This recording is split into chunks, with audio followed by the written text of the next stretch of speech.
Allah Azza wa Jal has mentioned here 3 different diseases. Allah is giving you 3 warnings here in this life, and the worst of them is certainly despair, because that's shaitan. A person who's just given up and doesn't care anymore. Allah gives you 3 warnings here. The first warning, don't despair. The second warning, no one's going to help you. The third warning, don't procrastinate. And then Allah subhanahu wa ta'ala then fast forwards to the scene of the Day of Judgment. أن تقول نفس يا حسرة على ما فرطت في جنب الله وإن كنت لمن الساخرين. A person, Allah warned you not to despair, but the person who didn't heed that warning and still despaired anyway and didn't come close to Allah subhanahu wa ta'ala, what are they saying on the Day of Judgment? يا حسرة على ما فرطت في جنب الله. Remorse. How could I do that? I messed up.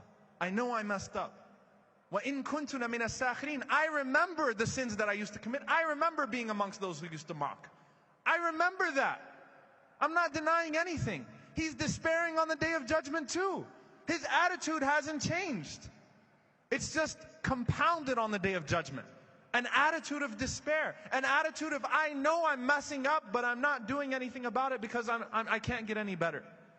It's like the bum on the street, right? Get up, change. Oh, I've messed up so. Who's going to consider me for a job? I'm not even going to try to get a job.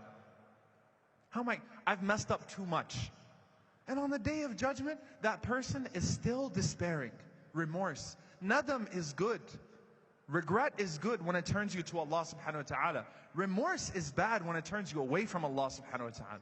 And on the Day of Judgment, I'm not denying anything, but I didn't do anything about it. Despaired from Allah subhanahu wa ta'ala.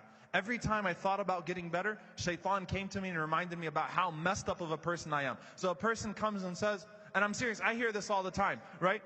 I can't wear hijab, I don't pray. I can't fast, I don't pray. I can't pray, I don't fast. I can't go to Hajj, I have haram money. Shaitan gets you thinking backwards, not forward, not, well, you know what, so that my fast can be acceptable, let me make sure my salah is good too. So that my Hajj can be accepted, let me get rid of the haram stuff too. Shaitan always gets you this way. He wants you to fall back. He tells you before you commit a sin, Allah's going to forgive you, don't worry about it. After you commit a sin, how could you do that? What a horrible person you are. No hope. And on the Day of Judgment, that person is still beating himself up. Hasra.